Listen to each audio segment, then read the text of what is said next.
Good evening and welcome to Happy Hours with me. I am Eileen and it is Tuesday, December 18th, and I am hanging out and chatting with Mary Jane. And Mary Jane, you were just about to tell me you have a manuscript. I do. I finished it about 2 years ago, and I sent it to three people. A woman with Second Story Press, who was an editor for two of my children's books back in the 1980s. Her name is brain dead. I'm nervous and I can't think. Oh gosh. Well, don't worry. What her name is whatever.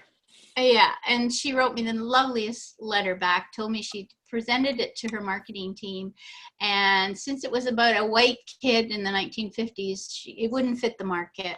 And Second Story Press likes to do books about Aboriginal stories, and so I wasn't hitting the market. She said there was nothing wrong with the writing, but it just didn't fit. But it was very nice of her to write a note and ask me about my family. You know, it was a lovely. Well, and the fact that she took the time tells me that she thinks you're a good writer. Like, this sounds worse than I mean it to say, but editors and agents are so busy that if they take the time to give some kind of personalized rejection, it's because they were actually impressed.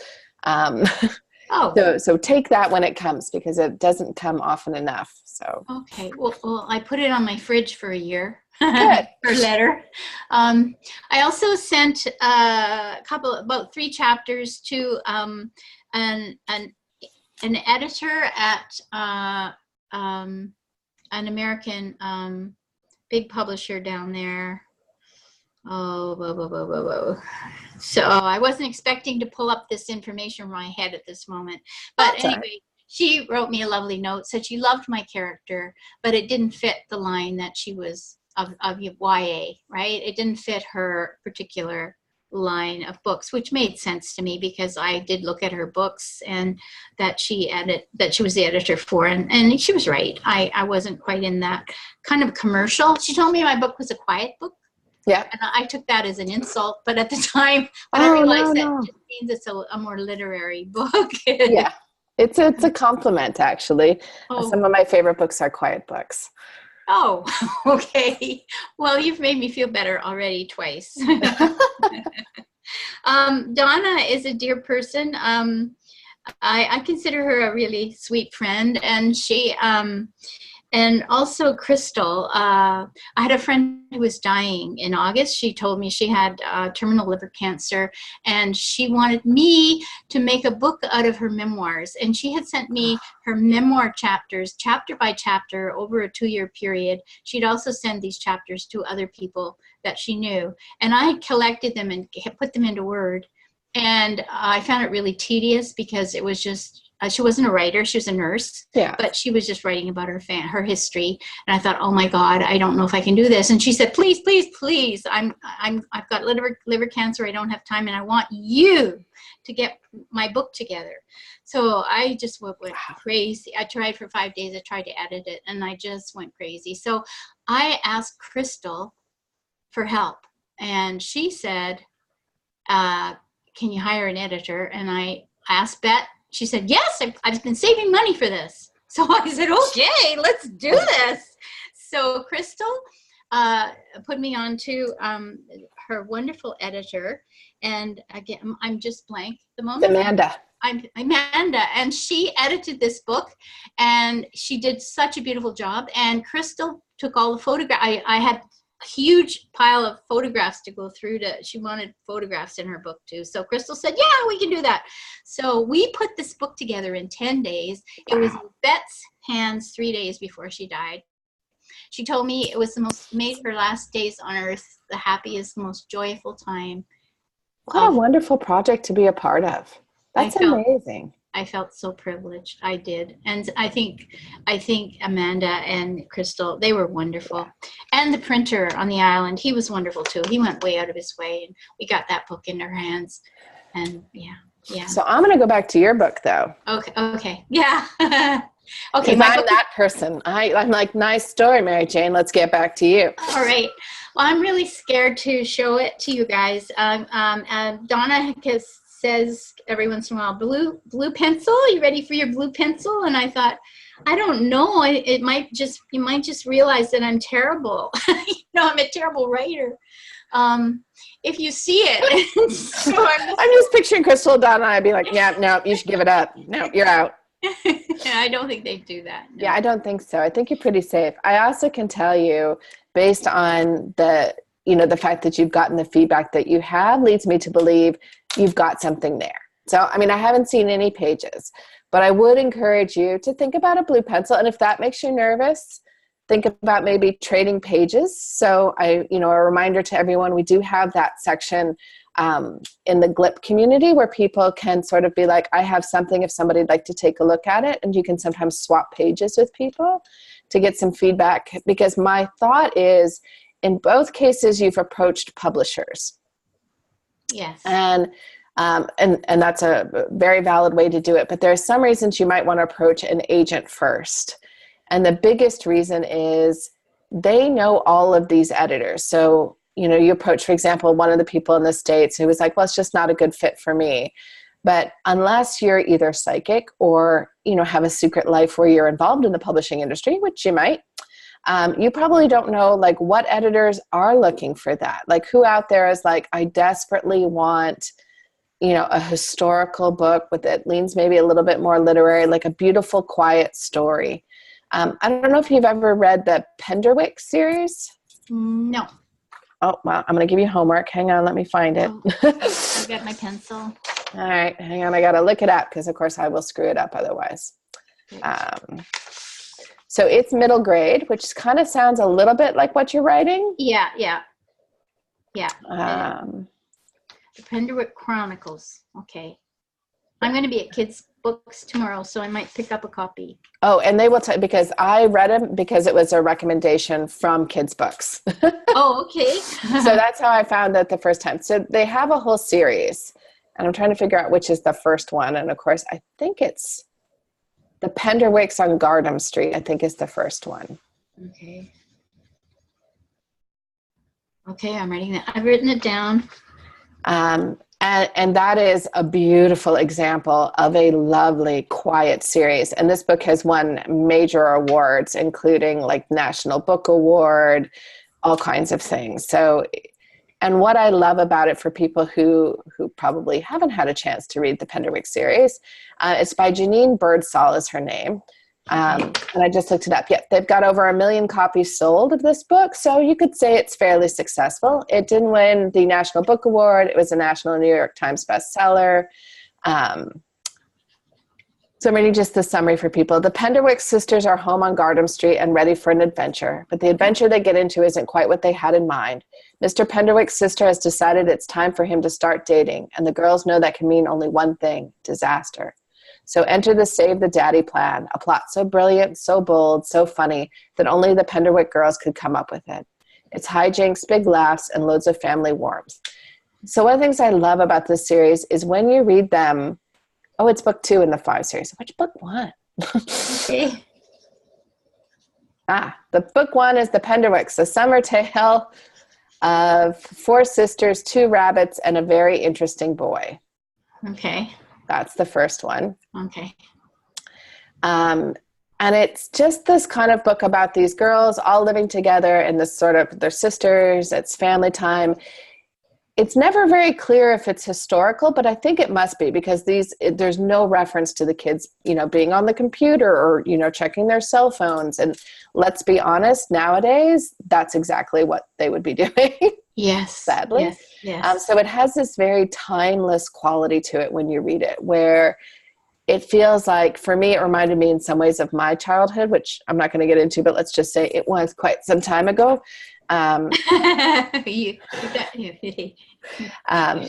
So clearly, there is a huge market. This is a major best-selling series.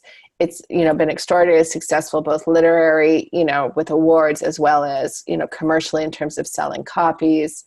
And I, from the way you're describing it, there's a lot of similarities. These are white kids. Again, it reads like it could be the 50s or 60s to me. but it's very timeless. Like, I don't think there's, at least for me, I never found like what the reference point was in terms of a timeline, but it is just a beautiful series. So sometimes having an agent who can be like, I know an editor at blah, blah, blah publishing house, and they're looking for their own Penderwick book, or they're wanting something that, you know, has this stream that your book has it, so they can target. And that for me is one of the big reasons that I liked working with an agent and continue to enjoy that, is they're out there, they're going to cocktail parties with these people. They're, you know, sitting over, you know, trays of sweaty cheese and having discussions about, you know, what are you reading and what are you looking for? And they know those things.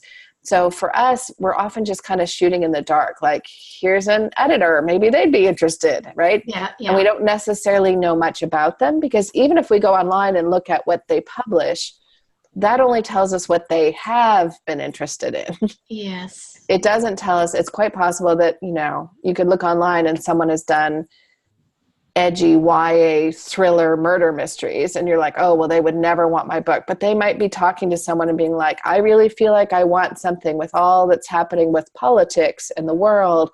I feel like we need some really peaceful, quiet, wholesome books, and I want to do, you know, something like that. And we would never know, because we'd look at their webpage and be like, oh, they like murder. And to be clear, I love me some murder, so that's fine with me. What about Canadian? Are there many Canadian agents? There are. I don't know if I would say many. There are definitely Canadian agents. So sometimes it's depending, you know, who you want to target and where you want the book to go. So a lot of the reason there's few, some people say, like, why are there fewer Canadian agents? So some of it's just a numbers game. Canada's smaller, so the US is going to have more because it's just a much bigger place. The other thing often has to do with dollar value. So agents earn 15% of whatever we earn. Okay. Canadian publishers are typically offering lower advances. So for a lot of agents, they want to be in the US market because they can sell a book for more money, ergo earning themselves more money, as well as you as the author. Right. So that's why you'll sometimes see fewer Canadian agents. And as a result, trying to think about all, I think almost all the Canadian publishers, with the possible exceptions of places like Simon Schuster Canada, which is just an offshoot of the US house. Yes. I think most of them will take unagented manuscripts. Okay. So you don't have to have an agent to go to them. Right. Yes, I've noticed that. I looked it up and I thought, gee, there are more publishers in Canada that will accept, they'll look at a manuscript. Yeah. Yeah. And they tend to be, and it's pros and cons, right? And so I always want to be clear, like, I'm not saying one is better than another. And it really is kind of what you're looking for. Oftentimes with the Canadian publishers, they do lean maybe a little bit more quiet and literary. So you may find, you know, a broader range in that sense. I think maybe Canadians are more patient with books. Something doesn't have to blow up on the first page to capture their interest. So that might be, you know, one option for that kind of thing. Also, they tend to be smaller houses. So as a result, you tend to get, I think, a little bit more one-on-one attention. So, you know, at a big publishing house. So, you know, I'll give an example. I worked for years with Simon & Schuster. So, you know, my editor at that house, she would have anywhere between sort of like around 50 books that might come out over the course of the year that she's working on. Wow. So that means she's, you know, editing a bunch of books. Some books are getting ready for print. She's negotiating others, you know, to get reviews and marketing and dealing with all. So she's spinning a ton of plates in the air at any given time. Yes. A Canadian publisher, they're likely to have maybe only a dozen books that come out all year. Yeah. So they are focused and spending, you know, a lot more attention on those authors and kind of, you know, guiding them through that process, which I think particularly when you're new can be quite nice to not feel like, oh, I don't want to call my editor because I don't want to bother her. That's always something I always have this moment where I'm like, can I solve this myself? Do I need to ask anyone? So being able to kind of just know that you have a little bit more one-on-one is nice. Mm-hmm. The downside is they are smaller, so they have less resources. So in terms of marketing budgets and advertising and, you know, doing things like that, you're likely to see maybe a little bit smaller there. Yeah. And most Canadian publishers are focused on the Canadian market. Yes. So that doesn't mean that they're not trying to get their books into US bookstores, because of course they are, but it's just not their focus. Yes. They tend to have a lot of focus on, and certainly if you pay attention, Canada is remarkable about having a lot of literary awards. So they're definitely always looking for getting their books, you know, into the hands of someone. Now, are you American or are you Canadian? I'm Canadian. I live in Vancouver. Okay. Oh, hey, hi. So that's good. So just in case, I do know we have some people who listen later and so forth. Yes. One thing to understand about a lot of Canadian publishers is part of the way that they survive is thanks to the Canadian government. So the Canadian government provides various grants and proposals to publishers. Yes. But that is contingent on them having a significant portion of their authors being Canadian. Yes. So if you're an American and you're like, I love the sound of working with that Canadian publisher and they're a little bit smaller and I think that would be great, just be aware you're going to, you know, bump a little bit because their focus is going to go primarily to Canadian authors, which is a bonus for you, Mary Jane. Well, yay. If anybody likes my book. So that works, you know, in your advantage in that sense. So again, it's, you know, a little bit different if you're coming, you know, if you're a UK resident or an American resident, it's just a little bit harder to get in with the Canadian publishers. Not impossible. They do take other authors, but they often will lean a little bit Canadian. Yes. Okay. So, you know, last week we talked a lot about, you know, kind of the pros and cons of working with agents. And, you know, if you have your manuscript to a place where you feel really good about it, you might consider sending it out to some agents and seeing if that gives you some different options as well that you might want to think about. Okay. 2 years ago, I thought it was done, and it went out, came back, and I've had a lot of time to think about it, and I've watched some of your lectures on these video series, and I've been thinking that I would like to go back to it, and maybe I could probably improve it. Well, and so I'm going to broaden that into a much bigger question that I think is one of life's great questions, which is, how do you know when you're done with the book? Yeah, well, it was like 10 years I was working on the darn thing, and I thought, oh, it's done, and I walked down the street, and I was so happy I'd found an ending, and it worked. But yeah, I've had thoughts. I don't know if it's any good. Maybe I'm no good. You know, that stuff's been going on in my head. Oh, yeah. But you're not a writer unless you have soul-sucking doubt, like pretty much all the time. That's kind of, and that's how you know you've actually arrived. I mean, what I would say is I'm going to like take that question because I think that's one that's really interesting for a lot of people is like, how do you know you're done? And I think people tend to lean towards kind of one of two camps. So there are some people who finish and are just so gloriously thrilled to have hit the end that they hit send like 2 seconds after they type the words "the end." Like as fast as they can be done, they're like, out it goes, and we'll see what happens. Other people tend to hang on to a book and constantly go through this process of like, maybe it's not done. Maybe I should do something else. Maybe I should consider changing the point of view. And so they'll kind of tweak it. And of course, what you want to do is find some place in the middle. Okay. So you don't want to hit send right away, because I think what you find, which is not surprising to me, is the more you learn, the more you write, the more you can write a better book. Yes.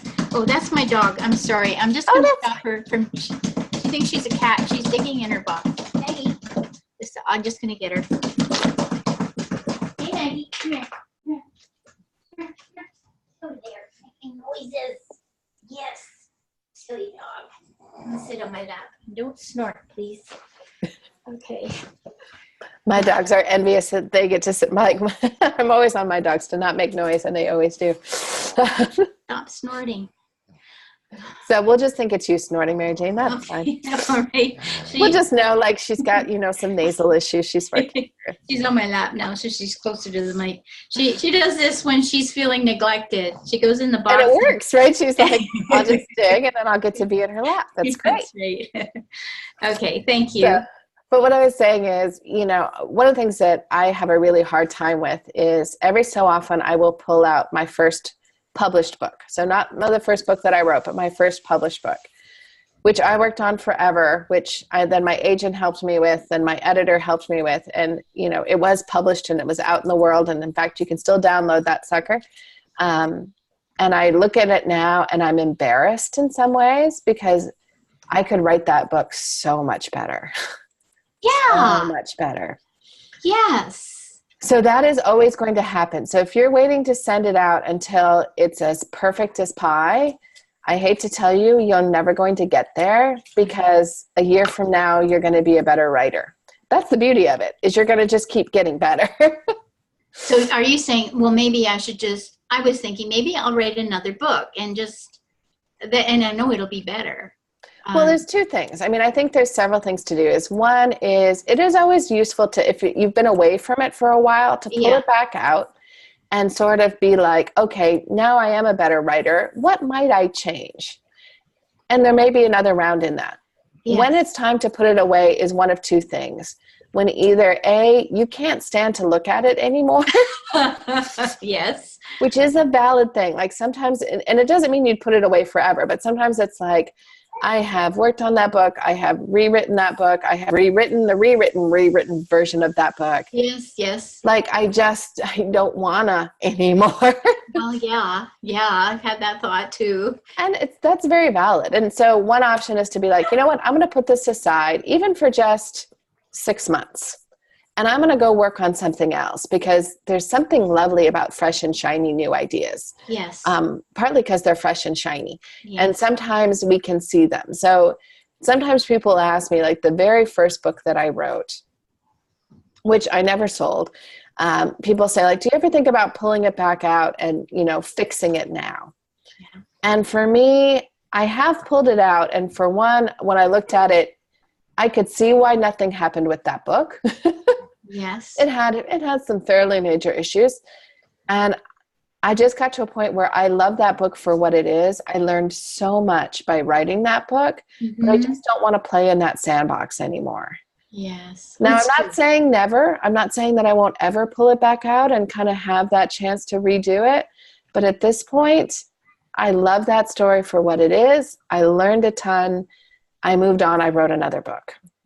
So it's perfectly valid to do both of those things. I don't feel like when I hear you talk that you've sent this book out exhaustively, because that's the other time where sometimes we put it aside, because it's like, I have queried 150 agents, 20 editors. No one is indicating that they want this book.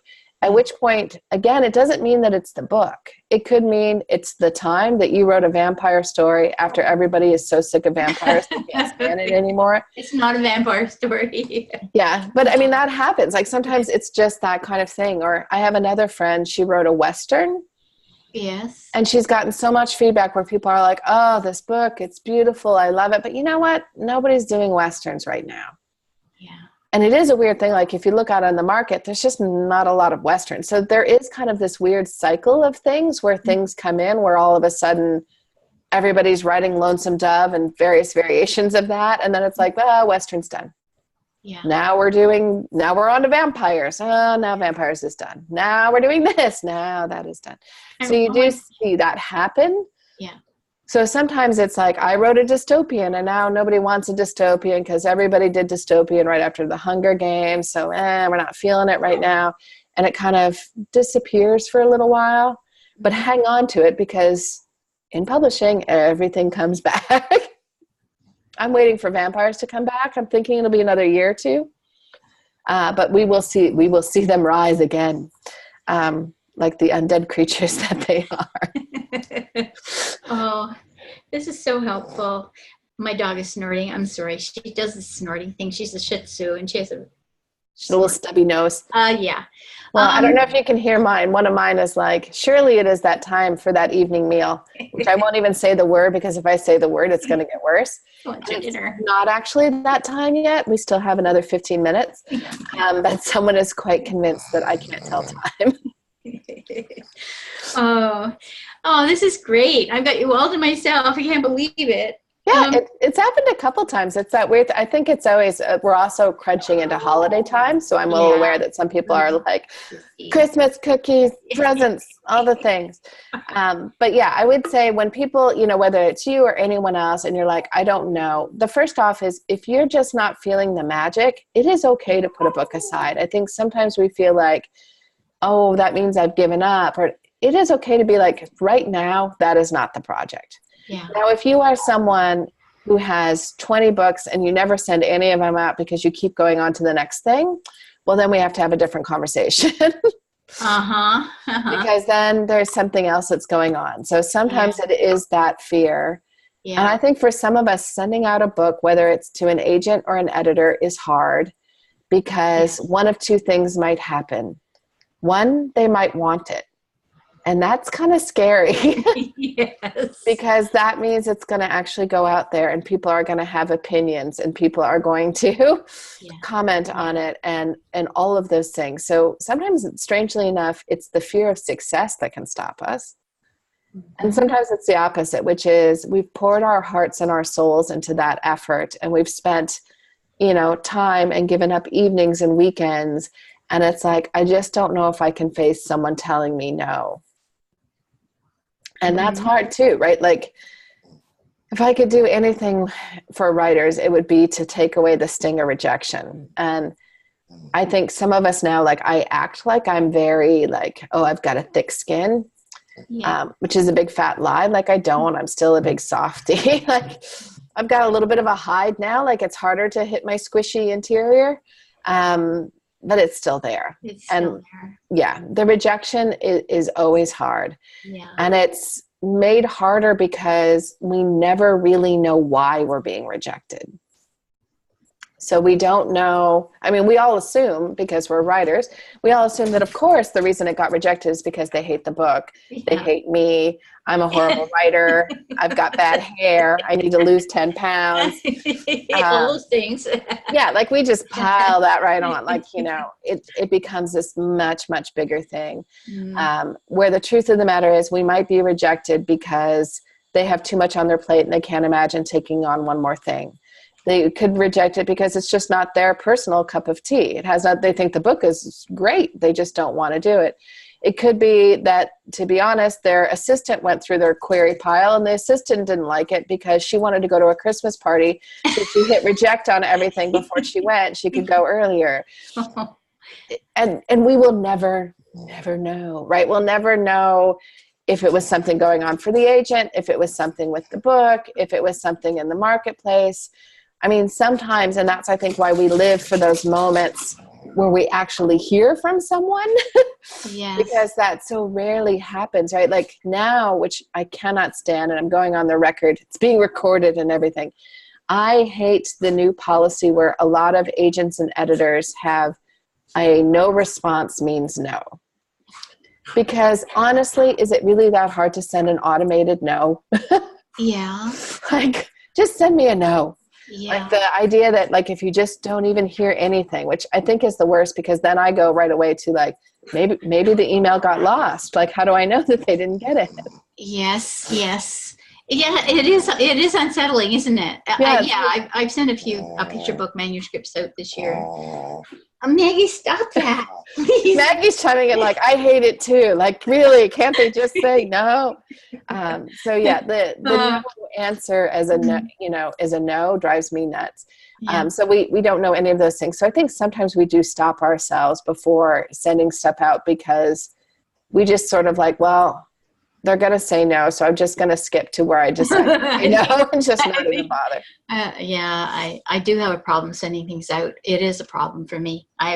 I've got about 12 picture book manuscripts, and I have not sent them out. I did send some to, I joined 12 by 12, and I was a gold member, and this year you could send to one agent a month. And so I sent out in February, March, April, May, and June to different agents. I got 3 responses back from different agents, and they were all very nice, except for one who was really awful. Oh, I hate those people. It's horrible. Let's make a voodoo doll of her and stick penguins. Why did she do that? It was just a seagull. It was just a seagull that went to school, and okay, it's a dumb idea. Okay. But I sent different ideas to all of them. I have these these little books I've been working on over the last couple of years with 12 by 12, and I've got a whole lot of stories. And I did have 2 picture books published back in the 1980s. I'm very old. And they were very successful. And so I always loved going into schools and talking to the kids and reading the stories. And I still do it once in a while when a teacher finds out that I have a little book, and so I do it. But I'm going to put a challenge out to you. So I'm going to challenge you 2 ways. So, and again, you can ignore me. That's the beauty of this. I won't actually show up at your house. So now I know that you live in Vancouver. I might. Okay. So one is to send out to your local library and to at least 2 or 3 local schools in your community an email that says, "Hi, I'm an author. I live in the Vancouver area, and I'm available to do school visits. Here's a link to my books. I would love to come into your classroom." But I don't want to do that. Why? You said you liked it. Well, I have a part-time job, and it's 2.5 hours a day in an elementary school. And now the teachers have discovered that I'm an illustrator. So I've started to do some art with the kids in the afternoons when I'm not working officially. So I'm getting kind of overwhelmed with doing art with kids and doing this little. All right. Well, I'll let you off on that one. Okay. Thank you. But keep it in your back hat. Thank you. Quiet down. Yeah. Well, if I did get a picture book out, it scares me because I think, well, how the heck am I going to travel across the country reading a book? And that's what they want you to do, right? They want you to go into the schools and do the readings. I'm also the membership coordinator for Quill BC. Yeah. So I know that there's these programs in the schools, and it's wonderful. But I'm not sure how many are getting gigs in the schools because I'm not sure about the funding and things.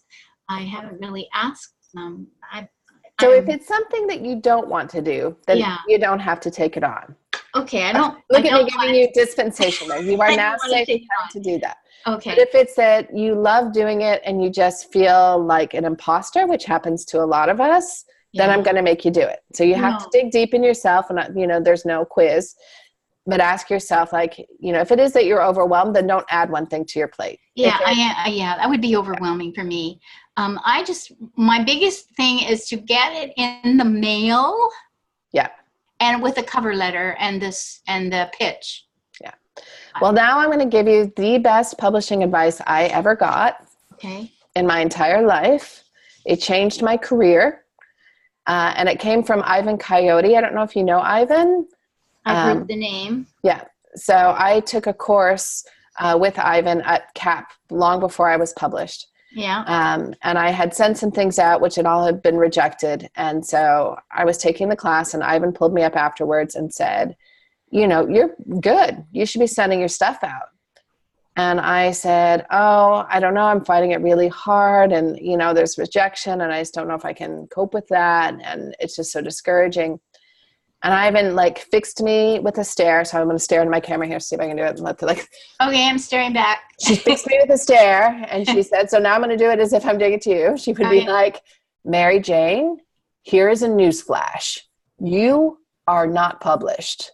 The worst thing that's going to happen to you is you still won't be published. That's perfect. Right? Right?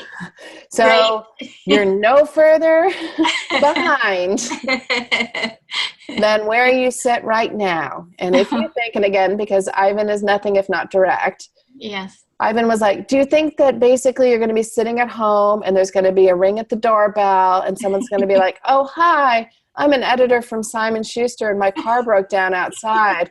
And I'm wondering if there's somebody that I could possibly, you know, get something to read because I have nothing to read. And it was like, well, no, like, I don't think that's going to happen.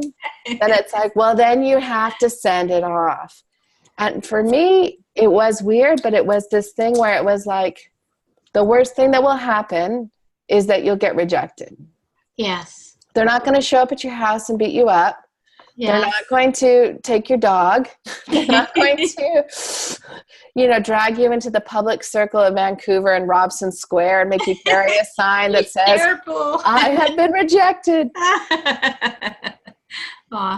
The worst thing that happens is they say no, and it's horrible. And it's, I mean, I'm not going to make it like Lily's nodding like, oh yeah, like it is awful. And I would be lying if I said it didn't move me to tears at times in my life with dealing with the rejection. But at the end of the day, it's a no. Yeah. And that's all it is. That's all it is. And there's absolutely no way to get to a yes unless you go through the no's. So for me, that was honestly, that was the changer. That was the moment where I was like, wow. I realized that she was right. So yes. This is what I have always wanted to do since I was very little. And I know that's different for different people. Some people came to it later. It's not like I think I'm special because I liked it since I was a kid, but this is what I always wanted to do. And I realized that I was letting fear and anxiety stand between me and what I wanted. And there are times that fear is justified. Like a friend was trying to convince me I'm turning 50 this year. So she was like, let's jump out of a plane. It's life affirming and super. And I'm like, no, I don't think so. I'm not jumping out of a perfectly functional plane. Like if it's going down, I'll give it a shot.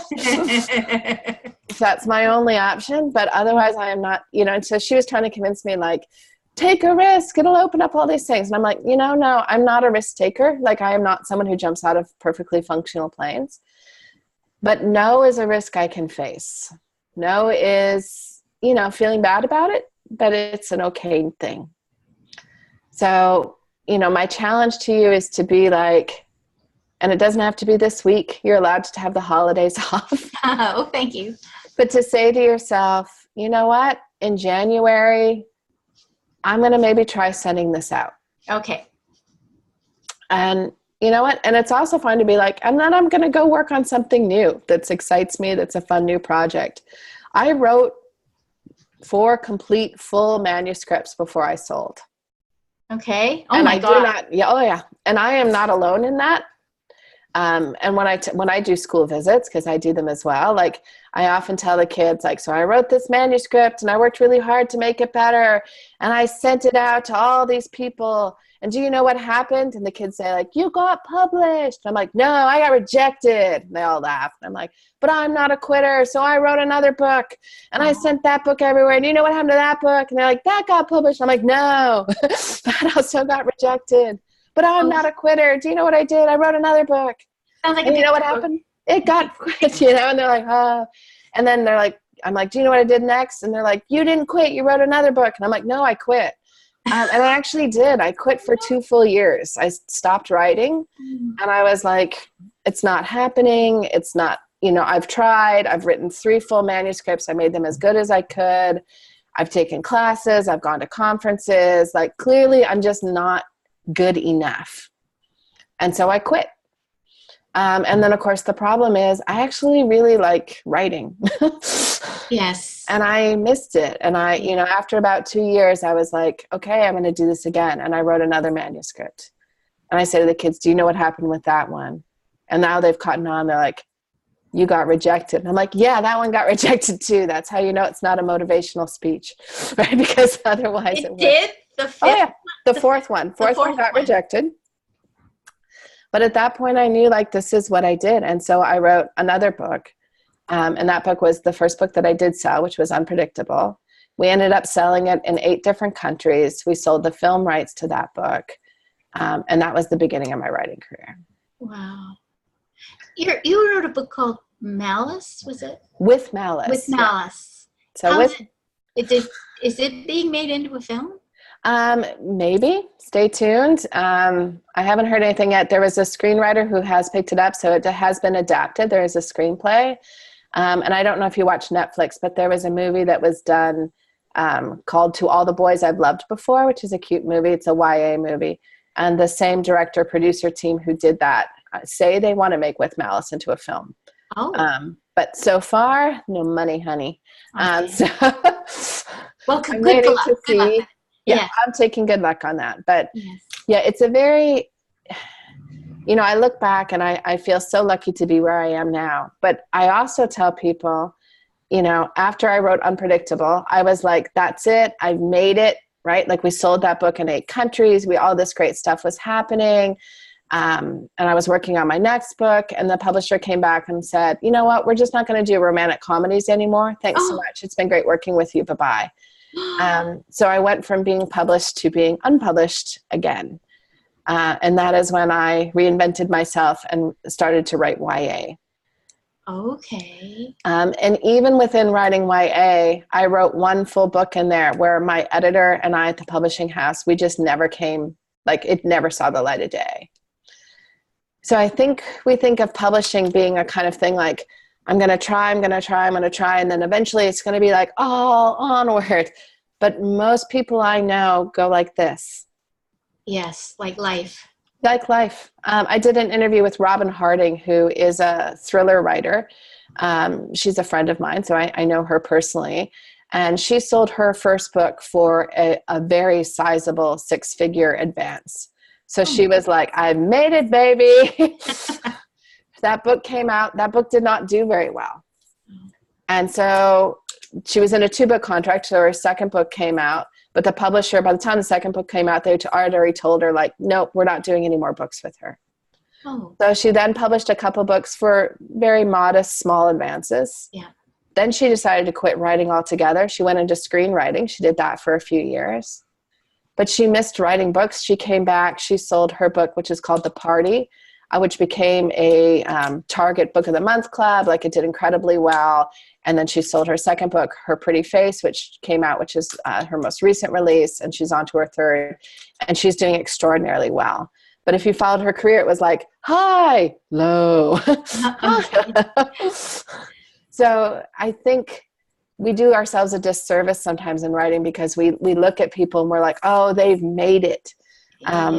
But with probably very few exceptions, even authors, I'm like Stephen King, I'm feeling like he's probably pretty solid. Probably doesn't have to worry much anymore. Yeah. But even a lot of authors that I think people think like, oh, they've made it, they're successful. They're still having challenges where a book may not be accepted, where their agent leaves the business and the person they wanted to be their agent turns them down. So that is my way of saying, which is maybe a good place since we're running out of time tonight, a good place to end it is keep the faith. Like life, where you might have all kinds of hardships, you might have a loss or someone who dies or a divorce or you lose a job, and it feels like it doesn't get better. Everyone around you will tell you, you got to hang in there. Thanks, Eileen. Thank you so much. That's what I would say. That's my advice to everybody. Hang in there, keep writing, keep sending them out. And otherwise, I will see people tomorrow. So I have another office hours tomorrow morning at 9. So until then, everybody keep writing. Maybe have a glass of wine. It's after 5. Thanks, Eileen. You bet. Bye, everybody. Bye-bye.